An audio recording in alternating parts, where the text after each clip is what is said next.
उस्मा कारदार साहिबा के साथ क्या कोई लड़ाई है, क्या अच्छा, एक प्रॉब्लम्स सेकंड, है? अभी आप कैमरा बंद करें। ये मैम, आप प्लीज आ जाओ। नहीं, if you don't like the question we can change the questions.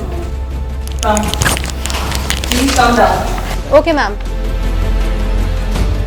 इस सवाल में आखिर ऐसा क्या था जो मुसर्रत चीमा को इतना बुरा लगा कि उन्होंने पहले कैमरा बंद करवाया, एसी बंद किया और कहकर चली गई इनके ओके मैम। अभी ये हमारा तीसरा ही सवाल था। इंटरव्यू आधा भी ना हुआ था कि मैंने उस्मा कारदार से मुतल्लिक सवाल पूछ लिया। मुसर्रत चीमा कह सकती थी कि मैं इस सवाल का जवाब नहीं देना चाहती, आप दूसरा सवाल करें, लेकिन उस्मा कारदार के जिक्र पर वो गुस्से में आ गई और हुक्म दिया कि कैमरा बंद कर दें। हमने दरख्वास्त की कि अगर आपको सवाल पसंद नहीं आया तो मैं सवाल तब्दील कर देती हूँ, मगर इसके जवाब में भी उन्होंने यही कहा कि कम डाउन। मुसर्रत चीमा को उस्मा कारदार से क्या चिढ़ है और उन्होंने कैमरा बंद करवाने के बाद इनके बारे में क्या कुछ कहा, इस पर तो हम आगे चलकर बात करते हैं। लेकिन पहले देखिए कि इंटरव्यू कितने अच्छे माहौल में शुरू हुआ और कैसे आगे बढ़ा। अस्सलाम वालेकुम, मैं हूँ फरजीन अमीन। आज म्यूज़ियम में हमारे साथ मुसर्रत जमशेद चीमा साहिबा हैं। ये पीटीआई की एक फ़ाल रुकन है, मेंबर पंजाब असेंबली भी हैं और पीटीआई की हुकूमत की तर्जमानी भी करती रही हैं। अस्सलाम वालेकुम मैडम। वालेकुम अस्सलाम, कैसी है फरजीन आप? अल्हम्दुलिल्लाह ma'am, how are you doing? अल्हम्दुलिल्लाह। मैम, फ़याज़ुल हसन चौहान साहब ने सारे जो तर्जमान हैं उनसे नोटिफिकेशन वापस ले लिया, इसकी क्या वजह है?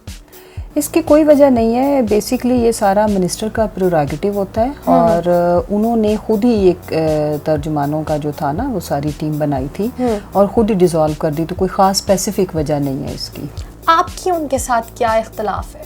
नहीं, ये आपको किसने कह दिया? मेरे तो उनसे कोई इख्तलाफात बिल्कुल नहीं है और मेरे लिए तो वो हमेशा, मैं आपको ये बताऊं कि आज भी जब मैं जाती हूँ तो वो एहतराम में खड़े होते हैं और he is like brother to me. उसकी वजह ये है कि हमारी ये जो पॉलिटिकल एफिलिएशन को लोग ये जो कमेटियाँ ख़त्म होने से और इन चीज़ों से रिलेट कर रहे होते हैं, बेसिकली फ़याज़ भाई जो है ना, he is like brother to me और वो मुझे बहनों रियल सिस्टर वाली इज़्ज़त देते हैं और हमारा फैमिलीज़ का आपस में ताल्लुक़ है और ये ताल्लुक़ काफ़ी साल पुराना है, तो उसका सियासत की ये छोटी मोटी चीज़ें ये तो चलती रहती हैं। अच्छा, मतलब ये बिल्कुल एक रूमर है? ये रूमर्स, और ये सबसे फ़नी चीज़ मैं आपको बताऊं, इसमें जो इंटरेस्टिंग चीज़ है, चले आज आपने ये, मुझे नहीं पता था कि टॉपिक ये होगा, तो it's good, no problem. In fact ये बाहर जो भी, मैं आपको आज, बिकॉज आपका करियर का ये आगाज़ है जी, मोस्टली कि जो चीज़ें बाहर होती हैं ना, इनफैक्ट रियलिटी में ऐसा बिल्कुल नहीं होता।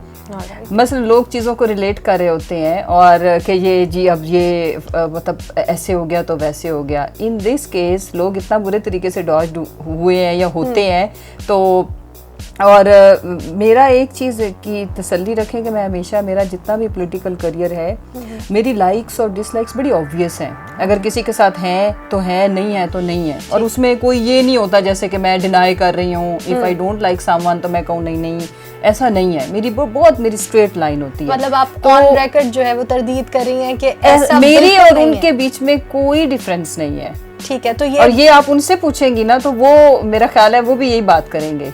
सही, मतलब हमारा आज भी जिस वक्त मिलना होता है, हमारा देखिए हमारा रिश्ता है अदब और एहतराम का।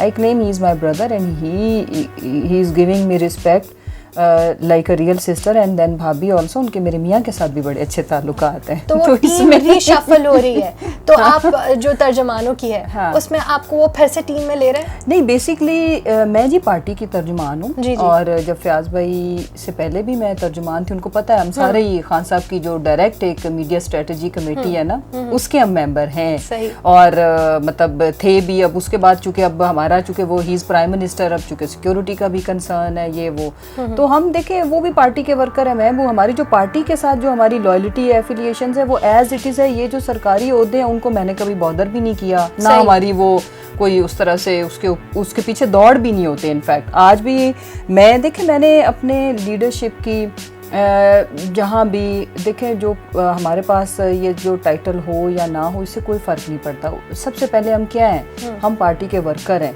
वो पार्टी के वर्कर की हैसियत से हमें जो भी प्लेटफॉर्म मिलेगा हमने उसमें अपनी लीडरशिप को, अपने मिनिस्टर्स को, ये हमारी बाइंडिंग है पहली लॉयल्टी टू द पार्टी कि हमने उनको डिफेंड करना है और ये हमारी फ़र्ज़ है, फ़राइज़ में as a parliamentarian, as an MP है मेरी हैसियत इतनी काफ़ी है। और मुझे लगता है कि जो मेरा रोल है, मैं स्टैंडिंग कमेटी ये ऑन होम इंटीरियर की भी मैं उसको हेड करती हूँ, ये बहुत बड़ी इंपॉर्टेंट कमेटी है। उसके अलावा भी छोटे मोटे मैं जैसे पंजाब यूनिवर्सिटी की मेंबर सिंडिकेट हूँ, छोटे मोटे और भी रोल्स मिलते रहते हैं। मतलब उससे बड़ा रोल जो मैं एज ए जो मैंने अभी तक सीखा है वो आपके वर्कर होने का रोल है। और ये छोटी छोटी चीज़ें जो अप्स एंड डाउन्स होते हैं, ये हमारी उस कैपेसिटी को जज भी कर रहे होते हैं कि हम कितने शैलो हैं या हम चीज़ ने आप पे कोई असर नहीं डाला है। Absolutely not. मेरे से सबसे पहले ना मैं you are not the first one, एक और चैनल ने भी मुझे लिया लाइव, ठीक है, ये तो चलो रिकॉर्डिंग है ना, अगर मैं चाहूँ तो मैं इनकार भी कर सकते हैं, don't want to talk but why should. उन्होंने मुझे लाइव लिया, कहा था ये जो हमारा एक बड़ा सैड और बैड इंसिडेंट हुआ वो जो मोटरवे वाला, जी वो कहा, लेकिन उससे पहले ये टॉपिक भी डिस्कस हुआ। मुझे और भी बहुत सारे साफियों ने पूछा जिनसे मेरी बड़ी अच्छी दोस्तियां हैं, मेरे भाई हैं, तो मैंने उन्हें कहा, मैंने कहा मेरी अगर नज़र से आप देखो ना, मैं उनकी जगह पे हूँ, it was perfect decision, I am telling you. Okay, yes, it was right. कैसे? उसकी वजह ये है कि देखें, उसकी वजह यह है कि उसमें जब इतना क्रूशल टाइम चल रहा हो ना, और जब लिस्ट इतनी लंबी हो, बड़े सीरियस इश्यूज भी होते हैं, बड़े सीरियस मैटर्स होते हैं, and when more than 60 to 70 people are having the title of spokesperson of government Punjab, तो it could be risky any time। तो इसलिए वो बड़ा अच्छे से अपना रोल निभा रहे हैं और हमने तो निभाना ही है ना। देखिए, मैं तो आती हूँ मीडिया पे, मैं आ रही हूँ जितना आ सकती हूँ, जितना मुझे आना चाहिए उतना मैं आती हूँ मुनासिब। मेरे टिकर्स भी जाते हैं एज ए मेरी पार्टी के साथ, जो मेरी as a worker you know. उसके बाद मैं सिटिंग MP हूँ, मैं स्टैंडिंग कमेटी ऑन होम को चेयर करती हूँ, तो ये काफ़ी ज़्यादा रोल है। और उसके साथ अब हम PTI फेस भी हैं। अब मुझे किसी टाइटल की, मेरा ख्याल है कि ज़रूरत ऐसा उस तरह से नहीं है। तो मतलब ऑन रिकॉर्ड आप तरदीद कर रही हैं कि ये जो तर्जुमानों से नोटिफिकेशन वापस लिया गया था, उससे मैं खुश हूँ। आप खुश हैं? और हाँ, वो अब मेरे वो बाकी बहन भाई वो बाकी माइंड ना करें, कुछ उनमें बहुत मेरे प्यारे, मेरे छोटे छोटे बहन भाई भी हैं जो कि इस चीज़ को बुरा मना सकते हैं, जिनकी दिल आज़ारी हुई है। लेकिन मैं एक अपने आंख, अपने एंगल से देख के अगर इस बात को देखें, मेरी अपनी एक राय है ना, शायद दूसरों की राय मुझसे मुख्तलिफ हो। अगर आप मेरे से ईमानदारी से पूछें तो मैं उनके शूज़ में जाके सोचूं तो it was perfect decision, I am telling you, as a professionally अगर हम बात करें। ठीक है। अच्छा, और भी PTI में कॉलीग्स हैं, उस्मा कारदार साहिबा के साथ क्या कोई लड़ाई है? क्या अच्छा, एक सेकंड, अभी आप कैमरा बंद करें। जी मैम। नहीं, if you don't like the question we can change the questions. Okay ma'am. इसके बाद इंटरव्यू रोक दिया गया, हम नीचे चले गए। इसके बाद हमारे सामने मुसर्रत चीमा ने उस्मा कारदार की शान में जो कुछ कहा वो हम सहाफ़ती अखलाकियात को मद्देनज़र रखते हुए बयान नहीं कर सकते, क्योंकि वो ऑफ दी रिकॉर्ड था। लेकिन मैं वो सवाल आपके सामने रखना चाहती हूँ जो मैंने इंटरव्यू जारी रहने की सूरत में मुसर्रत चीमा से पूछने थे। मैंने पूछना था कि उस्मा कारदार से आपकी क्या लड़ाई है। मैंने इनसे पूछना था कि फयाजुल हसन चौहान से अगर आपके अच्छे ताल्लुकात हैं तो आपकी नज़र इंफॉर्मेशन मिनिस्ट्री पर क्यों है। मैंने इनसे पूछना था कि ज़्यादा कामयाब सियासतदान कौन है, जमशेद चीमा या मुसर्रत जमशेद चीमा। मैंने मुसर्रत जमशेद चीमा से इनकी परफॉर्मेंस से मुताल्लिक भी कई सवाल करने थे, लेकिन वो पहले ही नाराज़ हो गई और AC बंद करके सीढ़ियों से नीचे उतर गई।